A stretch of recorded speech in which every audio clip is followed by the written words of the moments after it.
जीत 2025 के 3 दिन फाइनली सफलतापूर्वक बर्बाद करने के बाद लेकर आ गई हूँ आप लोगों के लिए मैं फैंक्स ऑफ फॉर्चून का एपिसोड नंबर 5। तो एपिसोड की स्टार्टिंग होती है और हम देखते हैं कि लोग अपने सपने में खोए होते हैं, जहाँ पे हम देखते हैं पेशी जो होती है वो अपने भाई को सपने में मार रही होती है। तो उसका भाई कहता है कि सिस्टर, मैं तुम्हारा भाई हूँ, तुम मुझे कैसे मार सकती हो।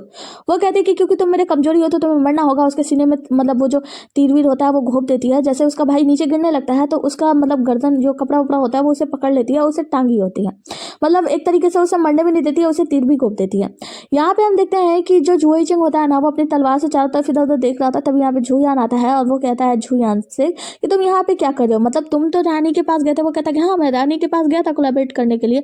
तो जो हमारा जुई चिंग होता है वो कहता है कि क्या कोलैबोरेट, एक बात बताओ, तुमने कहा कि तुम हमारे ब्यूरो के साथ कोलैबोरेट कर रहे हो, मतलब हमारा साथ दे रहे हो, फिर उसके साथ भी लोग कोलैबोरेट कर रहे हो, आखिर तुम कहना क्या चाहते हो, तुम हमेशा हमसे झूठ बोलते हो। जुयान कहता है कि नहीं भाई, ऐसी कोई बात नहीं, देखो मैं तुमसे कभी भी झूठ नहीं बोला हूँ। और फिर वो अपनी शक्तियों का इस्तेमाल करता है, कहता है कि इन लोगों को सपने से बाहर लाना बहुत ही ज्यादा आवश्यकता है। जुयान जो होता है वो कहता है कि तुम हमेशा झूठ बोलते हो ना, मतलब जुई चंग कहता है कि तुम हमेशा झूठ बोलते हो ना। जुयान कहता है कि नहीं यार देखो, मैं मर्दों से झूठ नहीं बोलता, दरअसल मैं छोटी लड़कियों से झूठ बोलता हूँ जो बहुत ही ज्यादा क्यूट क्यूट होती हैं। यहाँ पे जो जुई चिंग होता है वो याद करता है कि कैसे जुयांग जब ये सारों लोग एक साथ बैठे थे तो इसने बताया था कि कैसे जो रानी है ना वो लोगों को सपनों में कैद कर लेता है। सपनों में लोग या तो मर जाते हैं या तो फिर क्या होता है उसमें हमेशा के लिए कैद हो जाते हैं, और वो सपनों में लोगों को हमेशा के लिए कैद कर लेता है। तो तुम लोगों को एक काम करना होगा, जब भी रानी तुम लोगों को सपनों में कैद करे तो तुम लोगों को वहां पे मरना होगा, मतलब उस उनके सपने में मर जाओ और तुम होश में आ जाओगे। जब ये सारी बातें बता रहा होता है तो जुई चिंग जो होता है उसे अपनी तलवार दिखाते हुए कहता है कि ये तलवार देख रहे हो, ये जो तलवार है ना वो हर किसी भी तरह का इल्यूजन जो है ना वो तोड़ने में समर्थ है। इस तलवार के यूज से कोई भी इल्यूजन जो है ना वो टूट जाएगी। तो जुयान जो होता है वो कहता है कि ठीक है फिर काम करते हैं, और वो उन लोगों के साथ मतलब जुयान जो होता है जुई चिंग के साथ मिलकर अपनी जादू का इस्तेमाल करता है। और जब वो तलवार रखता है तो उस तलवार की आवाज जो है सपने में पड़ी पेई सीजन के कानों में जाती है। पेई सीजन के कानों में जब वो तलवार की आवाज जाती है तो वो क्या करती है, अपने भाई का जो गर्दन होता है मतलब वो पकड़े होती है, रोकी होती है, लेकिन उसको लेकर ही उस पानी में डूब जाती है, यानी यूं कहें कि उसके साथ ही मर जाती है और वो होश में आ जाती है। जैसे ही पेई सीजन होश में आ जाती है, अभी इन लोगों को होता है कि अब वेन जियाओ को होश में ला जाए, और वेन जियाओ जो होती है अपने सपनों में से बाहर निकल ही नहीं पा रही होती, मतलब उस तलवार की आवाज अंदर नहीं जा रही होती है। जुई चिंग कहता है कि आखिर ऐसा कैसे हो सकता है, मतलब ये तलवार जो है उसकी आवाज क्या वेन जियाओ तक नहीं पहुंच रही है, वेन जियाओ होश में क्यों नहीं आ रही है। तो जो जुयान होता है वो कहता है कि तुम चिंता मत करो, मैं अंदर जाकर देखता हूँ, उसके सपनों में जाकर देखता हूँ, और अपने शक्तियों का इस्तेमाल करता है। और वो जब अंदर जाता है तो वो क्या देखता है कि जो वेन जियाओ है ना, वो जुयान जो बुरा जुयान उसे मार रहा था सपनों में, वेन जियाओ उसे जान से मार देती है, और जो मतलब जुयान होता है वो मर जाता है। फिर रियल वाला जुयान उसके पास जाता है, कहता है कि देखो वेन जियाओ, तुम्हें डरने की आवश्यकता नहीं है, ये सब जो है ना वो रियलिटी नहीं है, ये बस एक इल्यूजन है और तुम्हें इस इल्यूजन से बाहर आना है। तो यहाँ पे जो वेन जियाओ होती है वो कहती है कि इल्यूजन से बाहर आने के लिए मुझे क्या करना होगा। तब वो कहता है कि कुछ नहीं, और उसके हाथ में एक तलवार देता है। वो कहता है बस इसे हाथ में लो और अपने सीने में घोंप दो, और उसके हाथ से पकड़े हुए उस तलवार को उसके सीने में घोंप देता है, जिससे कि यहाँ पे मतलब वेन जियाओ की भी मृत्यु हो जाती है। वो अपने सपने से बाहर आती है और कहती है कि तो तुम ही थे ना सपने में। वो कहता है कि हाँ, तुम्हें बाहर लाने के लिए ये करने पड़ा, मतलब ये आवश्यक था। जुई चिंग कहता है कि अब बहुत हुआ, अब जाकर मुझे रानी से मिलना चाहिए, मतलब हम लोग चलते हैं रानी से मिलते हैं। यहाँ पे जो हमारी हीरोइन वेन जियाओ होती है वो कहती है कि जुई चिंग एक बात बताओ, तुम मतलब सपने में क्यों नहीं खोई, क्योंकि तुम सपनों की दुनिया में नहीं गए थे है ना। तो जुई चिंग कहता है कि हाँ, मैं भी सपनों की दुनिया में तो नहीं गया था, लेकिन मुझे पता नहीं कि ऐसा क्यों हुआ था। उसके बाद से वो जुयान की तरफ देखता है तो जुयान कहता है कि मुझे भी इसके बारे में कुछ खबर नहीं है, और मैं रानी के प्लानिंग के बारे में नहीं जानता। अब ये लोग जब यहाँ से जाने लगते हैं तो हम देखते हैं कि जो पेई सीजन होते हैं उसकी हालत खराब होने लगती है, मतलब उसके खांसी होने लगती है और मतलब उसके मुंह से खून निकलने लगता है। यहाँ पे जो हमारा हीरो होता है मतलब जो जुयान होता है वो कहता है कि दरअसल इसकी आंतरिक शक्तियां जो है ना वो कमजोर हो चुकी हैं, और अभी ये मतलब सपने में मरी थी ना, इसकी वजह से इसकी आंतरिक शक्तियां थोड़ी कमजोर हो गई हैं। तो ये लोग कहते हैं कि तुम्हें ठीक तुम यहीं रहना चाहिए। वो कहते हैं कि नहीं, अब हमें ज़्यादा देरी नहीं करना चाहिए, हमें चल के रानी को पकड़ना चाहिए। वो जब उठ के जाने लगती है तो हम देखते हैं कि जो जुयान होता है वो कहता है कि हाँ हाँ, बहुत हुआ नाटक वाटक, चलो हमारे साथ चलते हैं। तो यहाँ पे जो पेई सीजन होती है वो कहती है कि जुयान, मुझे तुम पर ना बिल्कुल रत्ती भर भी भरोसा नहीं है, क्या पता अगर मैं अंदर जाऊँ तो तुम वहाँ ले जाकर मुझे फिर से फंसा दो, मतलब फिर वैसे बुरे सपनों में ले जाकर वो कैद कर दो। तो यहाँ पे जुयान होता है वो कहता है कि ऐसा मैंने कुछ भी नहीं किया था। तो जो वेन जियाओ होती है ना वो उसके हाथों पे कुछ चाइनीज वर्ड लिखती है और कहती है कि तुम्हें पता है बचपन में जब मुझे बुरे ख्याल आते हैं, बुरे सपने आते थे ना, तो मेरे पिताजी हाथों पे ऐसे कैरेक्टर्स लिख दिया करते थे, जब भी तुम इस कैरेक्टर को पढ़ोगी और अपने हाथों में मिट्टी बना लोगी ना, तुम्हें बुरे सपने नहीं आएंगे। जिसका मतलब जो जुयान होता है वो कहता है कि इसका मतलब तुम्हें पास्ट में बहुत सारे बुरे सपने आते थे है ना, लेकिन इस बातों का जवाब वेन जियाओ कुछ भी नहीं देती। और यहाँ पे जो जुई चिंग होता है ना वो एक दवाई लिया होता है, वो दवाई का जो बोतल होता है वो पेई सीजन को देता है और कहता है कि तुम्हारी आंतरिक शक्तियां कमजोर है ना, तो ये लो, ये जो दवाई है ना वो तुम्हारा काम करेगी, तुम जब ये दवाई पियोगी पियोगी तो इससे तुम्हारी आंतरिक शक्तियाँ मजबूत हो जाएंगी, मतलब तुम ठीक हो जाओगी।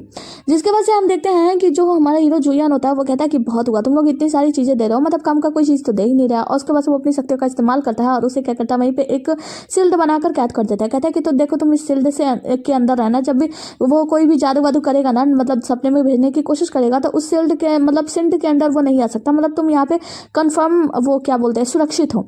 और ये जो झुओ इचेंग और ये जो वेन जियाओ ने तुम्हें हाथ पे कैरेक्टर्स लिखे हैं और तुम्हारे हाथ में ये दो दवाई की बोतल दी है, ये सब इतना कारगर नहीं होगा, लेकिन मेरा बनाया गया शील्ड बहुत कारगर होगा। अब ये लोग जो होते हैं ना, मतलब ये जो होता है जुयान जो होता है ना, वो झुओ इचेंग और वेन जियाओ की टांग खींच रहा होता है और ये लोग यहाँ से चले जाते हैं। लेकिन जो प्रेसिजन होती है ना, वो अपने हाथों को देखती है कि उसने कैरेक्टर्स लिखा और वो देखती है कि झुओ इचेंग ने उसे दवाई दी, मतलब ये लोग कितना ज्यादा केयर कर रहे हैं अपने टीम में। आगे हम देखते हैं झू यांग, झुओ इचेंग और जो हमारी हीरोइन होती है वेन जियाओ, ये लोग एक किनारे पे पहुंचते हैं और यहाँ पे जो होता है ना, रानी आता है। रानी जब आता है ना तो इसकी जो झुओ इचेंग की तलवार होती है वो चमकने लगती है। ये देखकर रानी कहता है कि ये तो वही तलवार है ना जो मैं सोच रहा हूँ, ये वही व्यक्ति है। तो यहाँ पे वो जो होता है ये कहता है कि ये क्लाउड लाइट तलवार है ना। तो ये जो झुओ इचेंग होता है वो कहता है कि रानी तुम इस तलवार के बारे में कैसे जानते हो? वो कहता है क्योंकि जब 10 साल पहले मैं यहाँ पे आया था, तब मैं एक व्यक्ति से मिला था जिसके पास ये तलवार थी। तब इस तलवार में इतनी ज़्यादा शक्ति नहीं थी और वो जो व्यक्ति था ना, उसने मुझे मौत के मुंह से बाहर निकाला था, मतलब उसने मेरी बहुत मदद की थी। वो बिल्कुल मुझे अपने छोटे भाई की तरह समझता था और वो जानता था कि मैं एक डेमन हूँ, मतलब मैं एक ड्रीम डेमन हूँ जो कि लोगों को ड्रीम में कैद करता हूँ। तो जो जुयान होता है वो मतलब जो झुओ इचेंग होता है वो कहता है कि वो मेरा बड़ा भाई था। तो जो रानी कहता है कि शायद से वो तुम्हारा बड़ा भाई हो, लेकिन उसके पास इतनी ज़्यादा शक्तियाँ नहीं थी। वैसे देखा जाए तो उसने मुझसे एक मदद मांगी थी एक बार। उसने कहा था कि उसका कोई छोटा भाई है जो बहुत सारे बुरे सपने देखकर रोता रहता है, मतलब बहुत सारे बुरे सपने देखता है जिसकी वजह से वो हमेशा परेशान रखता है। और उसने एक बार मुझसे मदद मांगी थी, उसने मुझसे कहा था कि उसके सपनों को मैं कंट्रोल करूँ जिससे कि वो अच्छे सपने देख पाए, मतलब उसके बुरे सपने जो है वो हमेशा के लिए खत्म कर दिए जाए। इस वजह से मैंने उसकी मदद की थी। और ये सारी बातें सुनकर झुओ इचेंग जो होता है वो रो रहा होता है। वेन जियाओ होती है वो कहती है कि इसी वजह से कुछ साल पहले मतलब तुमने वो सब बुरे सपने देखना बंद कर दिया, मतलब वो सारे बुरे सपने तुम्हें खत्म हो गए। वो याद करता है कि कैसे वो सोया हुआ था, उसका भाई उसके पास बैठा हुआ था। तो उसने मेरे भाई से कहा था कि भाई मैं नहीं सोना चाहता, क्योंकि अगर मैं सोऊंगा ना तो फिर मैं बुरे सपने में फंस जाऊंगा। मैं सपने देखता हूँ हमेशा कि मैं एक दानव बन चुका हूँ और जब मैं दानव बन जाऊंगा तो सभी लोग मुझसे दूर भागने लगेंगे, कोई मेरे पास साथ नहीं खेलेगा, मेरे पास नहीं रहेगा। उसका भाई कहता है तुम्हें चिंता करने की आवश्यकता नहीं है, मैं तुम्हारे साथ हूँ ना, तुम पूरी तरीके से ठीक हो जाओगे, तुम बिल्कुल भी चिंता ना करो। मतलब ये उसे सराहना दे रहा होता है। ये सारी चीजें याद करके झुओ इचेंग जो होता है ना वो रोने लगता है। जियाओ उसे शांत कराते, कहते कि देखो तुम्हें चिंता करने की आवश्यकता नहीं है। अब ये बातें हो रही होती है तो जुयान कहता है कि वो तुम्हारा भाई जो तुमसे इतना ज्यादा प्यार करता था, बाद में मैंने उसकी हत्या कर दी। ये चीज सुनकर झुओ इचेंग जो होता है अपना तलवार निकालता है और जो जुयान होता है उसके गले पे रख देता है। कहता है कि मैं तुम्हें मार डालूंगा, तुमने मेरे भाई की हत्या आखिर क्यों की? तो जुयान होता है वो कहता है कि तुम्हें जल्दी पता चल जाएगा, मतलब जिस वक्त मेरी मृत्यु का समय आएगा उस दिन तुम्हें पता चल जाएगा कि मैंने तुम्हारे भाई को क्यों मारा था। और तुम अच्छे से जानते हो कि अभी मेरी मृत्यु का समय नहीं आया है और मेरी मृत्यु तो तुम्हारे हाथों ही होनी है ना, तो थोड़ा सा सब्र कर लो। हम देखते हैं कि जो रानी होता है वो कहता है जुयान से, जुयान इसीलिए मैंने तुमसे कहा था कि किसी मानव की मतलब ह्यूमंस की मदद मत करो, क्योंकि ह्यूमंस जो होते हैं ना वो ह्यूमंस ही होते हैं, वो बहुत ही ज्यादा बुरे और भद्दे व्यवहार के होते हैं। दानव तो ह्यूमंस से ज्यादा ही अच्छे हैं। ये सारी बातें हो रही होती है तो झुओ इचेंग होते हैं वो कहते हैं कि रानी अगर ऐसी बात है तो एक बात बताओ कि तुमने आखिर मिस्टर क्यू की बेटी के साथ ऐसा क्यों किया? तो यहाँ पे जो रानी होता है वो एकदम चौंक जाता है। तो जुयान कहता है कि देखो मैंने तुमसे कहा था ना कि झुओ इचेंग और वेन जियाओ जो है ना वो बहुत ज्यादा स्मार्ट है। हम देखते हैं कि झुओ इचेंग और वेन जियाओ ये लोग जाकर मिस्टर क्यूआई से पूछते हैं कि आखिर आपकी बेटी कैसी है, मुझे उनसे मिलना है। तो जो मिस्टर क्यूआई होते हैं वो बताते हैं कि दरअसल मेरी बेटी अभी कफ एंड कोल्ड में कैद है, मतलब वो देखा जाए तो उसे खांसी बुखार है, इसीलिए वो आपसे मिल नहीं सकती। तो यहाँ पे जो हम देखते हैं झुओ इचेंग और वेन जियाओ ये लोग जाते हैं मिलने के लिए एक कमरे के अंदर, लेकिन जैसे वो अंदर जाते हैं वो देखते हैं कि मिस के क्यूआई जो होती है ना वो आत्महत्या कर रही होती है, मतलब अपने गले पे फांसी वैसी लगा के लटक रही होती है। तो झुओ इचेंग और वेन जियाओ जाकर उन्हें बचा लेते हैं और कहते हैं कि हर प्रॉब्लम का सलूशन यही नहीं होता। जो मिस क्यूआई होती है वो कहती है कि मेरे पास मरने के अलावा कोई दूसरा रास्ता नहीं था। तो उसको समझाती है वेन जियाओ और कहती है कि देखो हर प्रॉब्लम का सलूशन मरना नहीं होता। मिस क्यूआई जो होती है ना वहाँ पे एक पेंटिंग होता है लगा होता है, उस पेंटिंग को देखकर कुछ कविताएं कह रही होती है कि कैसे तुम मेरी जिंदगी में आए, जब मैंने तुम्हारा हाथ थामा था वो पल जो है वो मतलब मेरे लिए बहुत ही ज्यादा महत्वपूर्ण है। और बहुत सारी मतलब वो क्या बोलते हैं दिल को छू जाने वाली कविता कह रही होती है। अब यहाँ पे जो हमारी हीरोइन होती है वेन जियाओ वो जाती है और उस पेंटिंग को देखती है, मतलब वो जो पेंटिंग फोटो लगी होती है और वो देख कर समझ जाती है। कहती है कि मिस क्यूआई इसका मतलब ये है कि आप जो है वो रैनी से प्रेम करती हैं। वो रैनी जो ड्रीम दिखाता है वो रैनी जो कि एक मछली है, वो कहती है कि क्या तुम रैनी को जानती हो? तो वो तो मर चुका है। तो यहाँ पे वेंजिया जो होती है वो कहती है कि तुम्हारा रानी मरा नहीं है, वो अभी भी जीवित है। इधर रानी जो होता है वो कहता है कि अच्छा तो तुम इस बोरे में जो है मिस क्यूई को पकड़ के लाया। वो कहते हैं कि नहीं, ये मिस क्यूई नहीं बल्कि मिस्टर क्यूआई है। तो वो कहता है कि क्या? तो जब वो लोग बोरा खोलते हैं तो मिस्टर क्यूआई उसके अंदर होते हैं और ये लोग कहते हैं कि अभी भी ड्रीम में फंसे हुए हैं। तो जो रानी होता है वो कहता है कि अच्छा ये इसके लिए, क्योंकि ये ड्रीम में ही फंसा रहा है, ये इसी के लायक है, क्योंकि इसने क्या कुछ नहीं किया तुम नहीं जानती हो। तो यहाँ पे जो हमारी हीरोइन होती है वो कहती है कि देखो इसने कुछ गलत तो जरूर किया है, लेकिन इसका मतलब ये नहीं कि सजा तुम दो, तुम कौन होते हो सजा देने वाले। उसके बाद से वो बताती है कि कैसे वो होती है, वो बताती है कि कैसे वो मिली थी मिस क्यूआई से। तो उन्होंने देखा था कि उसके कमरे में कुछ ऐसे प्रकार के धूप जलाए गए हैं जिससे डेमंस को उन कमरों से मतलब उन जगहों से दूर रखा जाता है। यहाँ पे हम देखते हैं कि जो हमारा रानी है वो बताता है कि दरअसल मैं उससे प्यार करता था और मैं उसे इस दुनिया से बाहर ले जाना चाहता था, इस मानव की दुनिया से अपने साथ ले जाना चाहता था। वहाँ पे मैं उसके साथ मस्ती करता घूमता फिरता। ये लोग चिट्ठी विट्ठी लिख रहे होते हैं कि कैसे हम मतलब पिताजी को अपनी चिट्ठी लिख रही होती है, मतलब हीरोइन मिस क्यूई वो लिख रही होती है कि पिताजी मैं आपको छोड़कर जा रही हूँ, मुझे क्षमा कर दीजिएगा। मतलब ये लोग घर से भाग रहे होते हैं। वो क्या करती है, रानी के चेहरे से वो मुखौटा मतलब जो कपड़ा होता है वो हटाती है और देख लेती है कि उसके जो गर्दन पे सेल बनी हुई है, मतलब वो एक मछली है, और वो देखकर भी उसकी आंखों से आंसू आते हैं। फिर ये दोनों लोग वहां से भागने लगते हैं।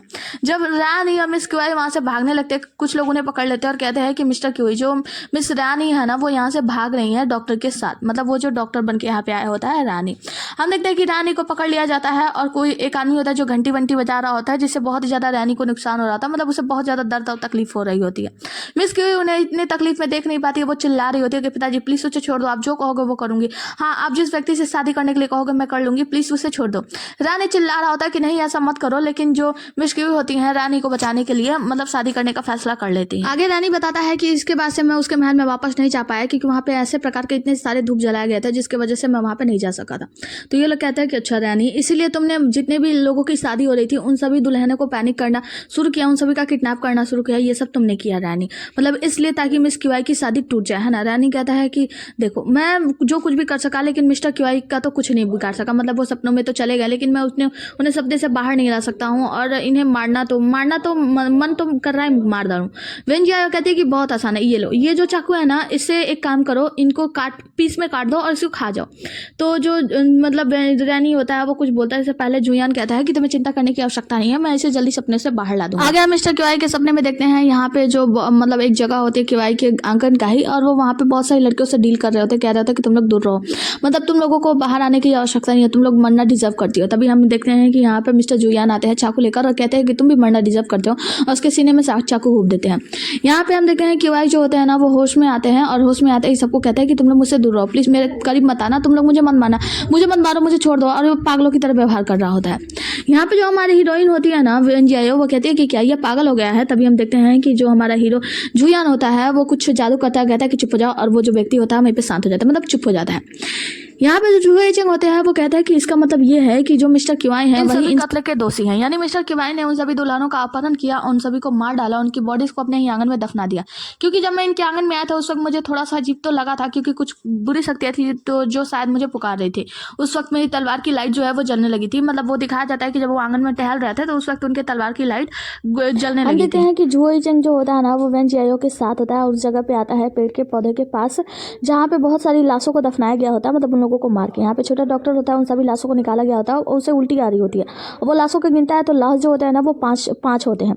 यहाँ पे हम देखते हैं ये सभी लोग बातें कर रहे होते हैं और कहते हैं कि इसका मतलब ये है कि जो मिस्टर क्यूआई है वही इन सब के दोषी हैं, ये तो मरने के लायक है। वेंजिया भी यही कहती है कि इसे अब तो मार देना चाहिए। तो यहाँ पे जो वो हमारा जुए चेंग होता है वो कहता है कि जुयान, मैं एक बात बताऊँ, एक बात का शक है मुझे, मतलब मैंने सुना था कि कोई था जो व्यक्ति यहाँ पे किसी ने भूत को देखा था, और सारी चीज़ें तुम्हें पहले से कैसे पता होती है, मतलब वो जो व्यक्ति है वो सब काम ना तुमने किया, मतलब जुयान ने ही ये सारी खेल रची है ना। तो जुयान कहता है कि क्या तुम मुझ पे शक कर रहे हो। तो जुए चेंग कहता है कि नहीं मैं तुम पे शक नहीं कर रहा हूँ, बल्कि मुझे पूरा यकीन है कि ये सब तुमने ही किया है। जिसकी वजह से हमें दिखाया जाता है कि जुयान, हम देख पाते हैं कि कैसे जुयान जो है ना उसी आंगन में आया था और उस पेड़ के से कुछ शक्तियां मतलब अपनी छोड़ रहा था, जिससे कि जब जुए चेंग यहाँ पे आया तो उसकी तलवार की लाइट जलने लगे, मतलब ये डायमंडिक एनर्जी जो है वो जानी पहचानी लगे।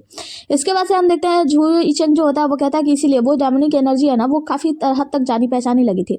यहाँ पे जो हमारी हीरोइन होती है वेन जियाओ, वो कहती है कि इसका मतलब ये है कि जो मिस क्वाई थी उनके पास भी वो जो शादी का कार्ड था वो तुमने ही रखा था। तो वो कहता है झू इचिंग, इसका मतलब इसीलिए वो शादी का कार्ड जो है वो जाना पहचाना लगा था, मतलब उसकी एनर्जी जो है जानी पहचानी लगी थी। हम देखते हैं कि झूयान कैसे वहाँ पे गया था पानी वानी छिटकाते हुए, और वहाँ पे शादी का कार्ड मतलब क्वाई के साथ सामने मिस क्वाई के सामने शादी का कार्ड रख के वहाँ से चला गया था। तो ये सब कुछ जानकर ये लोग कहते हैं कि आखिर ये सब तुम कर क्यों रहे थे, मतलब ये सब तुमने किया क्यों। तो झूयान जो होता है वो देखता है मिस्टर रैनी के पास, और हम देखते हैं कि रैनी से वो जाकर बात किया था, उसे बोला था कि जो मिस क्वाई है वो तुमसे प्यार करती है तो तुम उसके करीब क्यों नहीं जाते हो। तो रैनी ने बताया था कि मैंने बहुत सारे कत्ल किए हैं और वो जो है ना बहुत ही ज़्यादा अच्छी है, मतलब इतना ज़्यादा अच्छी है, वो हार्ट की बहुत ज़्यादा अच्छी है, दिल की, तो मैं नहीं चाहता कि उसे और ज़्यादा नुकसान हो। तो लाइफ में अगर एक दिन ऐसा आएगा ना जिस दिन वो मेरे बारे में वो सारी चीज़ें भूल जाएगी और वो अपने लाइफ में खुश रहेगी, मैं चाहता हूँ कि वो हमेशा खुश रहे। और झूयान जो है वो रैनी और मिस क्वाई को मिलाना चाहता था। तो यहाँ पे हमारी हीरोइन कहती है कि वैसे तुम ये चाहते तो तुम डायरेक्ट भी तो इन दोनों को मिला सकते थे। तो यहाँ पे हमें दिखाया जाता है कि कैसे जब झूयान उसके पास गया था रैनी के पास कि मैं तुम्हारे पास उसे लेकर आ रहा हूँ, तो मतलब रैनी ने मना कर दिया था कि नहीं, मैं बहुत ज़्यादा कत्ल किया है मैंने, मैं कातिल हूँ, इसीलिए मैं नहीं चाहता कि वो मेरी ज़िंदगी में आए, क्योंकि वो भी मेरे साथ रह के परेशान ही होती रहेगी। तो ये सब कुछ जानकर जो मतलब झूयान जो है ना वो इन लोगों को मिलाने की कोशिश कर रहा था, और साथ में मिस्टर क्वाई की जो सच्चाई है वो सबके सामने लाने का प्रयास कर रहा था। वेन जिया कहती है कि चलो ठीक है, मैं मानती हूँ कि ये सब एक चाल थी, अगर ये सब एक चाल थी, तुम उन लोगों को मिलाना चाहते थे, मतलब रैनी को और मिस क्वाई को मिलाना चाहते थे, तो फिर वो सपने अपने में फंसना क्या था। मतलब रैनी तुम्हारे साथ ही है, इसका मतलब ये है कि तुम उसका साथ ले रहे हो, तो उसने हम लोगों को सपने में फंसाया, वो सब क्यों था। तुम ये सब रैनी के लिए क्यों कर रहे हो, क्योंकि वो भी तो एक शैतान है, तुम शैतानी दुनिया से बाहर आना चाहते हो। तो झूयान जो होता है वो कहता है कि मतलब जो रैनी होता है वो बताता है कि दरअसल बात यह है ना कि वो मुझसे एक मदद के लिए आया था। तो वो बताता है कैसे मदद, तो वो बताता है 22 टोकन के लिए, और वो बताता है कि जो हमारी हीरोइन है यानी जो वेन जियाओ है वो जब अपने सपने में गई थी तो उसका जो सपना था ना वो झूठा सपना नहीं था, मतलब वो सिर्फ एक एल्यूजन नहीं था, बल्कि वो पुरानी यादें थी, उसकी पुरानी यादें। तो हमारी हीरोइन जो होती है वेन जियाओ वो कहती है कि इसका मतलब ये है कि वो जो सपने में मैंने देखा कि जिसने मुझे जान से मार दिया वो सब सिर्फ एक एल्यूजन नहीं था, मतलब वो एक रियलिटी थी। तो जो झूयान होता है वो कहता है कि हाँ बिल्कुल। झूयान जब वेन जियाओ से पूछता है कि अच्छा बताओ तुमने अपने सपने में क्या देखा, मतलब तुमने अपने सपने में उस 22 टोकन को देखा, 22 टोकन तुम्हें मिला। तो हमारी हीरोइन बताती है कि हाँ मैंने सपने में देखा था कि मेरी टीचर जो है वो 22 टोकन मेरे पास भेजती है, और वो 22 टोकन जो है वो मेरे माथे से यानी फोरहेड पे आकर लगा था, लेकिन उसके बाद से मैं अच्छे से मतलब सब कुछ वो नहीं कर पाई। तो हमारा हीरो जो होता है झूयान वो कहता है कि इसका मतलब ये है कुछ ऐसे पार्ट्स है तुम्हारे सपने में, मतलब तुम्हारा जो पुराना वक्त है पास्ट है उसमें कुछ ऐसे पार्ट है जो कि मिसिंग है, वो पास्ट का जो पन्ना है ना वो उलटना बाकी है। तभी हम देखते हैं कि जो रानी होता है वो कहता है कि झूयान मैंने तुम्हारी मदद की जैसा तुमने कहा, अब मेरा क्या। तो वो कुछ जादू करता है और वहाँ पे हमें एक पानी में एक लाश दिखाई जाती है, और वो कहता है कि जल्दी सभी लोगों को मतलब तियांडियों को जो लोग हैं उन लोगों को पता चलेगा कि मिस क्वाई जो है वो मारी गई है वाटर गॉड के हाथों। उसके बाद से वो याद करता है, मतलब रानी याद करता है कि कैसे क्वाई जो है वो उसके साथ बातें किया करती थी, कहाँ कहाँ जाने की बात किया करती थी। यहाँ पे जो झू इचिंग होता है वो कहता है कि अब जल्दी मिस्टर क्वाई को पकड़ लिया जाएगा, मतलब मिस्टर क्वाई जो है वो सरेंडर कर दिए जाएंगे, और कहता है रानी से रानी तुमने भी बहुत सारे लोगों को ड्रीम में फंसाया, अगर तुम्हें लगता है कि तुम गिल्टी हो तो तुम भी अपने आप को सरेंडर कर दो हमारे हंटिंग ब्यूरो के तहत। तभी हम देखते हैं कि वहाँ पे हमारा हीरो जो झूयान होता है वो कहता है कि यहाँ पे कोई आ रहा है, और ये सभी लोग उस जगह मतलब उस पानी वाले स्थान पे पहुंचते हैं। वहाँ पे हम देखते हैं कि एक नाव होती है और नाव के ऊपर बैठी होती है मिस क्वाई, और वो यहाँ पे आ रही होती है। ये सब कुछ देखकर झू इचिंग कहता है कि ये यहाँ पे कैसे आ सकती हैं, मैंने तो उन्हें वहाँ पे कैद किया था, मतलब मैंने उनसे कहा था कि वहाँ से बाहर ना निकले। अब हमें दिखाया जाता है कि झू इचिंग और हमारी हीरोइन वेन जियाओ ये लोग मिस क्वाई को लेकर एक जगह पे गए थे, और क्वाई वहाँ पे कहती है कि आखिर कहाँ है झूयान, मतलब हमारा मतलब रानी कहाँ है मेरा। तो जैसे ही ऐसी बातें करती है झू इचिंग जो होता है उसके गर्दन पे मार देता है, जिससे जो हमारी हीरोइन होती है मतलब मिस क्वाई जो होती है वहीं पे बेहोश हो जाती है। उनके बेहोश होते ही यहाँ पे झू इचिंग कहता है वेन जियाओ से कि अब हमें यहाँ से चलना चाहिए, और हाँ मैंने इन्हें बेहोश इसलिए किया ताकि ये यहाँ से बाहर ना जा सके, क्योंकि कुछ वक्त तक हमें यहाँ पे इन्हें कैद करके रखना होगा। हम देखते हैं कि मिस क्वाई जब यहाँ पे पहुंचती है ना तो रानी उसके पास जाता है और कहता है कि तुम ठीक तो हो ना, तुम इतने समय से कहाँ थी, मैं तुम्हें पता है कितना ढूंढ रहा था। मिस क्वाई जो होती है वो कहती है कि मैंने सब कुछ जान लिया है, और मुझे पता चल गया है कि तुम ह्यूमंस नहीं हो, तुम एक शैतान हो, और मुझे ये बात बहुत पहले से ही पता थी। और मैं सच कहूँ कि मुझे फर्क नहीं पड़ता कि तुम इंसान हो या डायमंड हो, मैं तुमसे प्यार करती हूँ और तुम्हारे साथ सातों जन्म तक, मतलब हर जन्म और पूरी आखिरी सांस तक मैं तुम्हारे साथ ही बिताना चाहती हूँ। अब ये सारी बातें होती है और यहाँ पे मिस्टर झू इचिंग जो होते हैं वो कहते हैं रानी से, लेकिन रानी एक बार उन लोगों के बारे में सोचो, उन लेडीज के बारे में सोचो जिनका तुमने खात्मा किया, मतलब जिन लोगों को तुमने सपने में फंसा दिया। यहाँ में पता चलता है कि रानी जो है उसने ही उन सभी लड़कियों को सपने में में फंसा दिया था, जो कि वहाँ से बाहर नहीं निकल पाए। हम देखते हैं तभी क्लाउड लाइट तलवार जो है ना, जुई चेंग की तलवार, वो लाइट ब्लो करने लगती है, मतलब जलने लगती है, और ये चीज़ झुयान नोटिस कर लेता है। हम देखते हैं कि जो जुई चेंग होता है वो कहता है कि लेकिन तुमने गलत तो किया ना उन लोगों को सपनों में फंसा के, तो इसकी वजह से तुम्हें सजा तो मिलनी ही चाहिए।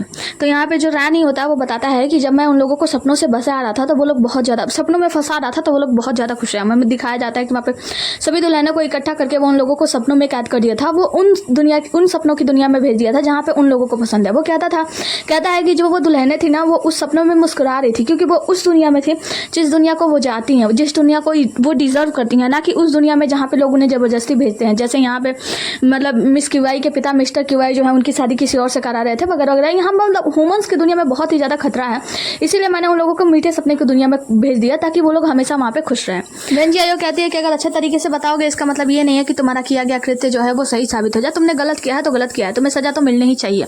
तो जो रानी होता है वो कहता है कि ठीक है, अगर मुझे सजा देना ही चाहते हो तो बताओ तुम्हारे ब्यूरो की तरफ से कितने सालों की सजा मिलेगी हमें। तो वो लोग बताते हैं कि 1000 वर्ष की। तो वो कहता है कि 1000 वर्ष कैद, क्या तुम्हें लगता है कि ये मेरे लिए बहुत ज़्यादा नहीं हो गया? हाँ, मैं डेमंस हूँ तो मेरे लिए तो ठीक है, मैं 1000 वर्ष तक वहाँ पे सहन कर लूंगा, लेकिन मिस क्यूआई का क्या? उसकी ज़िंदगी तो बहुत छोटी है ना, तो उसके साथ मैं खुश भी नहीं रह सकता, मैं उसके साथ अपनी ज़िंदगी खुशी खुशी नहीं बिता सकता तुम लोगों के सजा काटने के चक्कर में। इसीलिए मैं इस सजा का फरमान जो है वो मतलब वो डिसमिस करता हूँ, मैं तुम्हारी सजा काटने के लिए तैयार नहीं हूँ। और फिर ये दोनों एक दूसरे के ऊपर हमला करने लगते हैं। जो जुई चेंग होता है ना वो रानी के ऊपर हमला करता है और रानी अपना बचाव कर रहा होता है, मतलब ये दोनों एक दूसरे के ऊपर हमला करते हैं। तभी हम देखते हैं कि अचानक से यहाँ पे जो मतलब जो हीरोइन होती है, मतलब मिस क्यूआई जो होती है ना, लड़की जो होती है, लेडी जो रानी से प्यार करती है, वो लेडी अचानक से ना जलभूत के में बदल जाती है और वो जलभूत जो होता है वो हमला करता है जुई चेंग पे। तो जुयान वहाँ पे जाता है उसे बचाव करने के लिए। मतलब हम देखते हैं कि इन दोनों की आंखें जो है ना, आंखों का कलर बदल जाता है और यहाँ पे जलभूत जो होता है अपना वो डमडम जो बजा रहा होता है वो आकर बजाने लगता है। मतलब ये जलभूत अपने रूप में आता है। ये लोग कहते हैं कि ये ऐसा कैसे हो सकता है, और जलभूत मतलब प्रकट होता है। इसी के साथ ये एपिसोड यहीं पे समाप्त होता है। मिलते हैं अगले एपिसोड में, तब तक के लिए बने रहिए हमारे साथ। Ta ta bye bye, take care. और हाँ, अभी तक बने हो तो वीडियो को लाइक कर देना। Okay bye bye. हाँ, थोड़ी सी दिक्कत हो रही है पर कोशिश करूँगी कि आप अगले एपिसोड से सब कुछ संभाल सकूँ, सुधर सके। थोड़ी बहुत परेशानी हो रही है। ओके बाय बाय, संभाल लेना, थोड़ा सा दिक्कत परेशानी है। Okay bye bye bye bye. कितनी बाय बाय कर चुकी हूँ। Okay bye. फाइनली लाइक कर देना वीडियो को। ओके।